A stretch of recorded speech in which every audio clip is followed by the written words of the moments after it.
আজকে আপনাদের সামনে এমন একজন লোককে নিয়ে আসলাম। সো ভিউয়ার্স, যে যেখান থেকে ভিডিওটা দেখতেছেন তার মনের কথাগুলা আপনারা একটু শুনেন মন দিয়ে।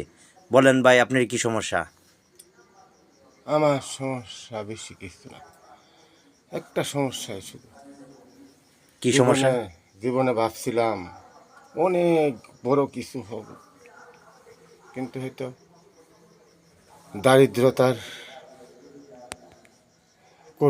কঠিন চাপে পড়ে অনেক কিছু করবার চেষ্টা করছিলাম, কিন্তু ভাগ্য দেয় নাই, হয় নাই। নিজেও বেশি একটা চেষ্টা করি নাই। এই যে আমার হাতের রক্তটা নিজেরা খুব মারিয়া নিজেই রক্ত কেটে লাগছি, রাগ উঠছে শুধু কেটে লাগছি।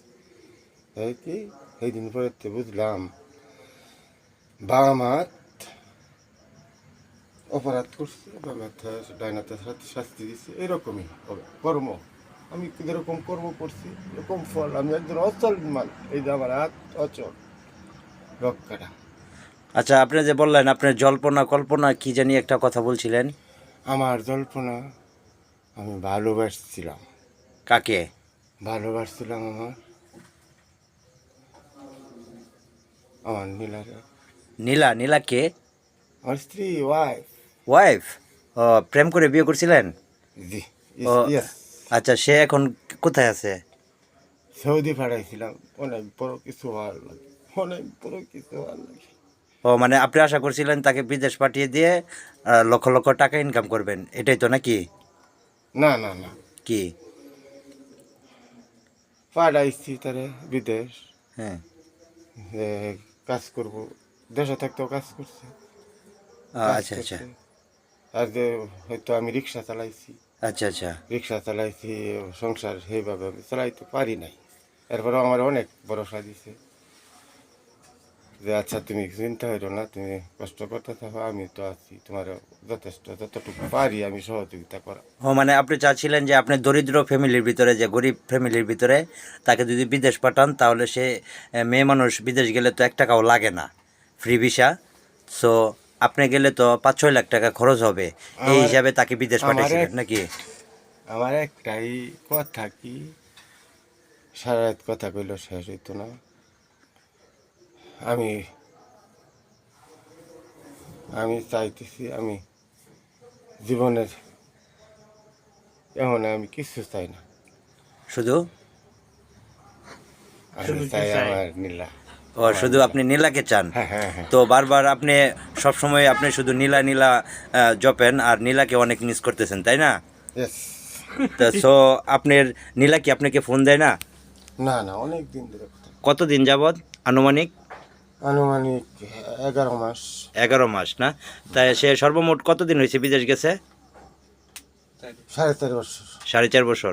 তো ওই 4.5 বছরে প্রায় 10-15 লক্ষ টাকা তো ইনকাম করছে অবশ্যই। কি কামাই করে আমার ওই কথাই কোনা ফোন দেয়া। আমি শুনছি একটা মেয়ে মানুষের বেতন 40-45 হাজার টাকা প্রতি মাসে ইনকাম হয় ওইখানে হাউজের কাজ করলে, যে কোনো কাজ করলে। কামাইতেই পারে কেউ। তো আপনার যে স্বপ্নটা ছিল সকল স্বপ্নটাই বৃথা হয়ে গেছে, তাই না? ব্যথা না, ভাগ্যের মান্য নিতে হইব, এটা ভাগ্যের পরিহাস, এটা মানতে হইব। ভাগ্যের নির্মম পরিহাস, তাই না? হ্যাঁ, এরকম পরিহাস। আমি সৌদি সরকার সাধারণ মানুষের জীবন এত মেয়ে লোকরা নিয়ে পৃথিবীরা ধ্বংস করে দিতেছে।